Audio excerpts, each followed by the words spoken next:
देश की राजधानी दिल्ली का इंतज़ार आखिरकार ख़त्म हो गया है और दिल्ली को मुख्यमंत्री मिल गया है। जी हाँ, 27 साल बाद तकरीबन बीजेपी ने वापसी की है ज़ोरदार। और मुख्यमंत्री को लेकर हमने आपको पिछली रिपोर्ट में बताया था कि एक महिला मुख्यमंत्री चुनी जा रही हैं जिनका नाम रेखा गुप्ता है। और रेखा गुप्ता शालीमार विधानसभा क्षेत्र से चुनाव जीत कर आई हैं। पूरे देश को हैरान कर दिया है बीजेपी ने, क्योंकि जहाँ तमाम बड़े बड़े नाम, बड़े बड़े दावेदार सामने आ रहे थे, किसी को उम्मीद नहीं थी कि एक महिला जो कि शालीमार बाग से चुनाव लड़ी हैं और 30,000 वोटों से जीती हैं वो मुख्यमंत्री भी बन सकती हैं।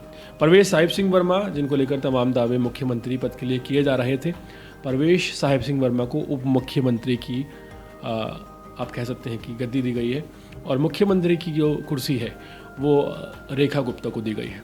दरअसल रेखा गुप्ता को दिल्ली का मुख्यमंत्री बनाने के 5 बड़े रीज़न सामने आए हैं, जिनमें से पहला रीज़न है विमेन कार्ड। महिलाओं को लेकर जिस तरह से आम आदमी पार्टी ने कोरी राजनीति की थी, ऐसे में एक महिला को मुख्यमंत्री बनाना बीजेपी की प्रेफरेंस थी। और रेखा गुप्ता दिल्ली की चौथी महिला मुख्यमंत्री है। इससे पहले अगर सबसे पहले की बात की जाए तो पहली दिल्ली की महिला मुख्यमंत्री बीजेपी से सुषमा स्वराज रही हैं। उनके बाद कांग्रेस से दिल्ली में 10 साल राज करने वाली शीला दीक्षित रही हैं।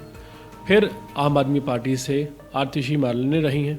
और अब दिल्ली की बागडोर को संभालने के लिए बीजेपी ने फीमेल कैंडिडेट को मुख्यमंत्री तौर पर उतारा है, जिनका नाम रेखा गुप्ता है। ये पहला रीज़न रहा।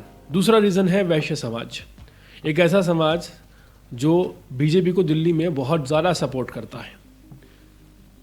रेखा गुप्ता के समर्थक जो हैं वो बीजेपी के भी हाई लेवल पर समर्थन हैं दिल्ली में, इसीलिए उनको अट्रैक्ट करने के लिए, उन्हें खुश करने के लिए दिल्ली में ये फैसला लिया गया है। वहीं तीसरा रीज़न जो है वो दरअसल एक कैंडिडेट को 30,000 वोटों से हराना, और वो भी महिला कैंडिडेट को शालीमार बाग जैसी सीट से, ये तीसरा रीज़न माना जा रहा है। वहीं चौथा रीज़न ये है कि पिछले 30 साल से रेखा गुप्ता बीजेपी से जुड़ी हुई हैं। अखिल भारतीय विद्यार्थी परिषद के टाइम से वो बीजेपी के कैंपेनिंग में जा रही हैं और उनमें हिस्सा ले रही हैं। और पांचवा और सबसे ज़्यादा अहम जो रीज़न है वो आज ही पूरे मीडिया को पता चला था, और हमने भी आपको आज ही बताया था कि सिलेक्शन से महज कुछ देर पहले आरएसएस से रिकमेंडेशन मांगा गया था, या आप कह सकते हैं कि आरएसएस ने अपना रिकमेंडेशन दिया था और आरएसएस के कहने पर रेखा गुप्ता को दिल्ली की मुख्यमंत्री बनाया गया है। अब इन चीज़ों से एक बात तो साफ हो गई है कि जो गुटबाजी के आरोप लग रहे थे, जो विपक्ष आरोप लगा रहा था कि बैंक्वेट हॉल है, मंडप है, बारात है लेकिन दूल्हा नहीं है, बीजेपी को दूल्हा भी मिल गया है और साथ ही साथ गुटबाजी की गुंजाइश भी ख़त्म हो गई है।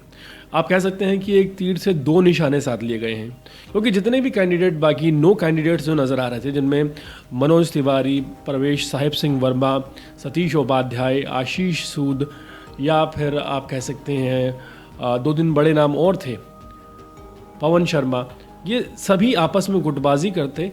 इससे बेहतर एक विकल्प निकाल लिया गया, एक महिला को मुख्यमंत्री बना दिया गया, और एक ऐसी महिला को मुख्यमंत्री बनाया गया है जिनके बारे में ना मीडिया ने सोचा, ना किसी और ने सोचा। क्योंकि अगर आरएसएस की बात की जाए तो आरएसएस की पृष्ठभूमि से सतीश उपाध्याय और आशीष सूद भी आते हैं, लेकिन आरएसएस का ही रिकमेंडेशन रेखा गुप्ता का रहा, और ऐसे में रेखा गुप्ता को दिल्ली की मुख्यमंत्री चुन लिया गया है। आपको बता दें कि लंबे समय से रेखा गुप्ता बीजेपी से न सिर्फ जुड़ी हुई हैं बल्कि आरएसएस से भी जुड़ी हुई हैं। तो यहाँ पर दिल्ली का इलेक्शन जो है बीजेपी को, वो दिल्ली की जनता ने जिताया है। लेकिन दिल्ली के मुख्यमंत्री के चुनाव की बात की जाए तो बीजेपी के इन्वॉल्वमेंट से ज़्यादा इसमें आरएसएस का इन्वॉल्वमेंट रहा है। और ये बिल्कुल क्लियर हो गया है कि दिल्ली का मुख्यमंत्री विधायक दल की बैठकों से ना बनकर आरएसएस के रिकमेंडेशन से बना है।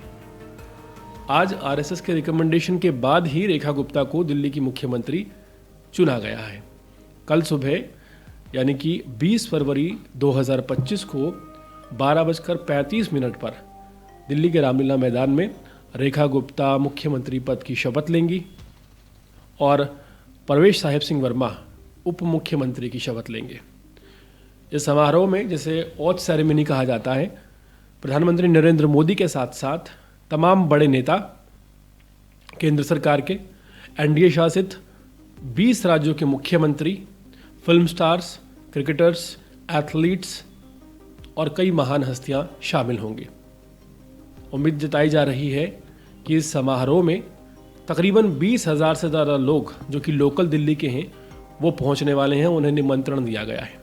बहुत ही भव्य समारोह कल राजधानी दिल्ली के रामलीला मैदान में होने वाला है।